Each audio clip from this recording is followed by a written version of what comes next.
Creativity is our energy source. It feeds our souls. I mean, you never hear anyone say that being creative makes them feel horrible. It's always the opposite. When we use our creativity, we feel more alive and energetic. And that's because creativity nourishes our souls. It helps us express ourselves. It helps us solve problems. That's why we feel more confident after we create something. However, when you look at the other side, when you're not using your creativity, how do you feel? Like shit, right? And that's because your soul is dying. It needs nourishment. It needs you to be creative. And that's where our phones slow us down a lot of times.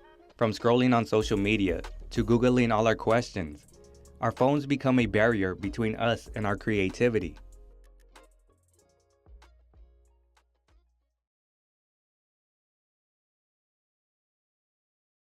In its simplest form, the creative process is a series of steps that help us make art. However, the funny thing is, those steps never go according to plan. The creative process is different from person to person, from project to project. For example, you might start one project with an idea of what you want to create. Another project might start with you searching for an idea, and another project might start with you creating without any expectations. Every project is different, therefore every process will be different. We can't expect our processes to follow the same steps and in the same order. We need to learn to embrace the unexpected and unpredictability, because the creative process is not supposed to be easy. If it was easy, it wouldn't feed our souls. We need to overcome those obstacles to gain fulfillment. Therefore, it's supposed to be chaotic, because that chaos helps us grow as artists. It improves our creativity, it improves our resilience. So when you start using your phone to make your process too easy, that's when your creativity begins to die. And that's where I found myself. I was using my phone too often in my creative process. For instance, an important part of the creative process is boredom. Plain and simple, boredom sucks. It's painful. However, pain is fuel for action. People will do anything to escape from pain. That's why when we're bored, our minds begin to wander. For example, when you're in a boring class or a boring meeting, you start drawing in your notebook or you start counting the tiles on the ceiling. And that's because you're trying to escape that pain. Boredom is unbearable, but it's needed for your creative process because it triggers your imagination.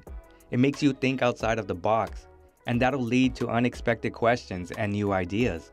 However, I've allowed my phone to eliminate boredom. I honestly can't remember the last time I was bored because every time it creeps up, I just reach for my phone and scroll on social media. Therefore, I don't have any questions or ideas that motivate me to take action. However, when I do have a question or an idea, again, I just reach for my phone and Google it. And it gives me the answer within a couple minutes. There was no struggle.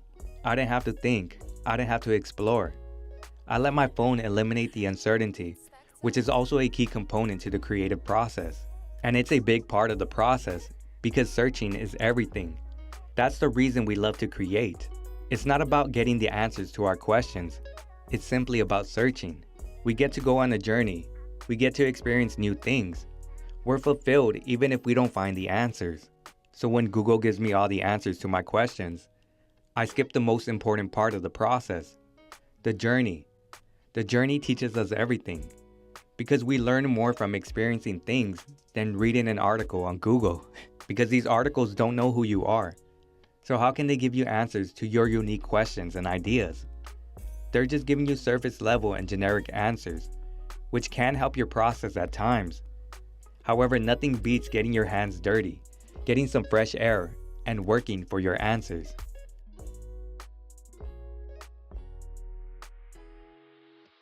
And once you've worked for your answers, it's time to enter the part of the process where you bring your answers and ideas to life.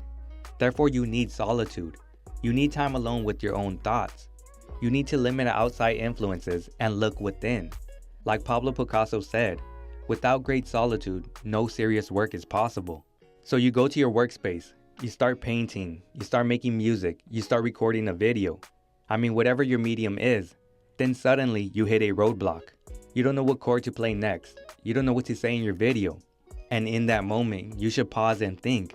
However, instead, you reach for your phone and start scrolling on TikTok. You instantly see a bunch of musicians going viral, and you notice they're all making the same type of music. and it's completely different from what you're making. So you start second guessing yourself. You start thinking, maybe I should make that type of music so I can go viral too. And in those couple of minutes you're on TikTok, you lose three important things. You lose your focus, you lose your flow, and worst of all, you lose yourself trying to be like someone else. Because while the internet gives us a lot, for example, connecting us with people from all around the world, it's just like any other tool. Too much of it can be dangerous. And I feel like I've been using my phone too much. I've been using social media too much. And it's crazy to say, but I feel like we're too connected at the moment. Everyone is copying everyone. Everyone is starting to sound and look the same. However, we need those things that make us different because those things make us special. Therefore, we need to learn how to disconnect. We need time alone to talk to ourselves and gain clarity because that's what most people are missing. Some people might think that they're missing another person to complete them. You might think that you're missing another program, another instrument, another plugin to make better art. You might think that you need to be in another country to be inspired. But the reality is, the only thing you're missing is clarity.